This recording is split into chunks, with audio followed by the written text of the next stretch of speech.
Iran और America के युद्ध की बात करें तो फिलहाल के लिए ये थमता हुआ नहीं दिख रहा है। डोनाल्ड ट्रंप ने हालांकि अपने बयानों में ये कहा था कि ईरान चाहता है बातचीत, यानी बातचीत की मेज पर आ रहा है, लेकिन ईरान के विदेश मंत्री अरागची ये साफ साफ कह रहे हैं कि नहीं जी, हम बातचीत करने के मोड में नहीं है और हम बातचीत करने के लिए बिल्कुल भी तैयार नहीं है, न ही हमने मांग की है। ईरान अपनी रक्षा के लिए तब तक तैयार है जब तक इसकी जरूरत होगी। यानी अरागची ने अमेरिकी राष्ट्रपति डोनाल्ड ट्रंप के उन दावों को खारिज कर दिया जिसमें उन्होंने कहा है कि ईरान युद्ध विराम की मांग कर रहा है। ट्रंप ने दावा किया था कि ईरान उनसे समझौता करना चाहता है, लेकिन अब काफी देर हो गई है। अब्बास अरागची का कहना है कि हमें कोई कारण ही नहीं दिखता है कि हम अमेरिकियों से बात करें, क्योंकि जब हम उनसे बात कर रहे थे तो उन्होंने हम पर हमला करने का फैसला कर लिया। तेहरान ने हमलों का जवाब दिया है और तब तक अपनी सेना की कार्रवाई जारी रखेगा जब तक अमेरिका इस युद्ध को समाप्त नहीं करता है। अब्बास अरागची ने ये भी कहा कि हमने युद्ध विराम की मांग नहीं की है, बल्कि हमने तो बातचीत की भी कभी मांग नहीं की है। ईरान तब तक सैन्य अभियान जारी रखेगा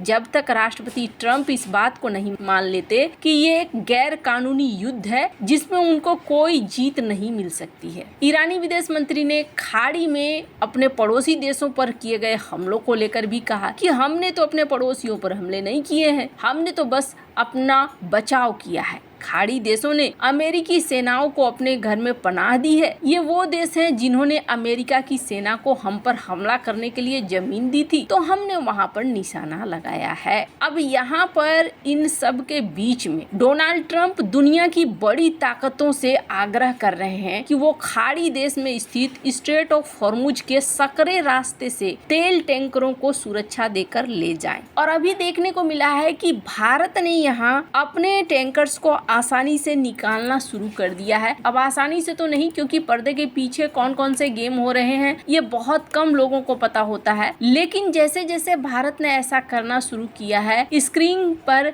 एक आर्टिकल देखिए। इस आर्टिकल में ऐसा लग रहा है कि अमेरिका भारत के साथ बातचीत करना चाहता है। प्रेसिडेंट ट्रंप कथित तौर पर ऐसा लगता है जैसे भारत से इस मामले में बातचीत करना चाहते हैं ताकि स्ट्रेट ऑफ हॉर्मुज को सिक्योर किया जा सके। वैसे आपको बता दूं, अभी भारत न तो किसी के तरफ से बोल रहा है और न ही भारत यहाँ पर किसी तरह से युद्ध में कूदने की कोशिश कर रहा है। भारत यहाँ सिर्फ और सिर्फ अपना बचाव और अपनी रोटी देख रहा है। सिद्धांत सिब्बल की एक रिपोर्ट को देखिए जिसमें भारत के लिए कहा जा रहा है कि भारत स्ट्रेट ऑफ हॉर्मुज में किसी भी तरीके के गठबंधन की तरफ नहीं बढ़ना चाहता है, यानी भारत सिर्फ अपने संसाधनों को देख रहा है। पर इस बीच इनके एनर्जी मिनिस्टर इन्होंने एक बड़ा बयान दिया है कि भारत संग डील हुई है ईरान की। क्या डील हुई है? दुनिया में एक हैरानी सी हो गई है जिस तरीके से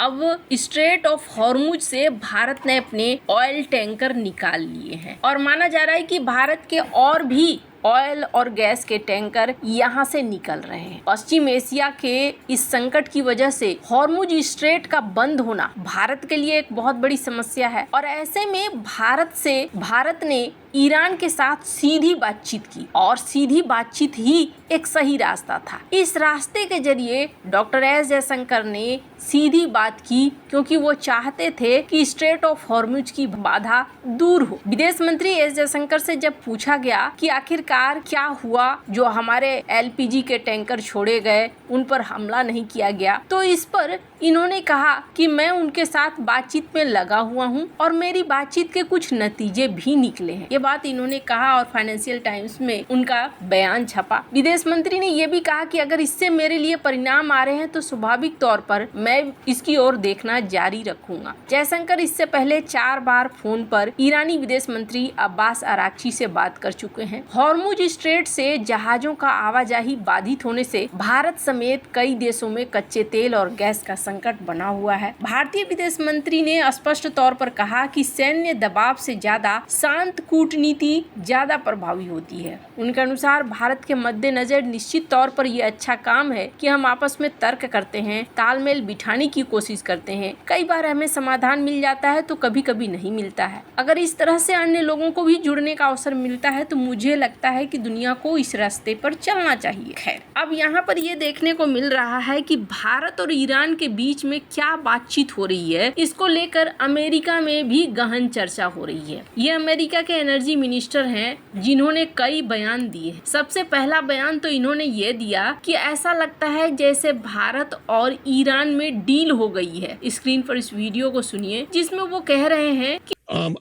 look, you see flow through the Straits of Hormuz right now. There were 5 tanker ships that went through the straits last night, carrying liquid petroleum gas, liquefied natural gas, and crude oil. So we know flow through the Straits of Hormuz is possible. The risk is if Iran fires on those ships. A convoy flew through last night. Iran did not fire on them. Probably they made a deal with India. दोनों में लगता है deal हो गई है और इस deal की वजह से ईरान ने भारत के टैंकर्स को आने दिया और उसके बाद इनसे ये भी सवाल होने लगा, अच्छा चलो भारत को तो उसके टैंकर्स मिल रहे हैं, उसमें कोई दिक्कत नहीं हो रही है, लेकिन आगे क्या होगा। तो इन्होंने कहा कि देखिए भारत, चाइना, जापान, ये जो देश हैं, ये देश यहाँ से तेल मंगवा रहे हैं, यानी इनके लिए एनर्जी सप्लाई खुल चुका है। So I won't get in front of the president or announcements on that, but I have been in dialogue with some of those nations, so I know that to be true. But I'm not gonna leak any news in front of the president.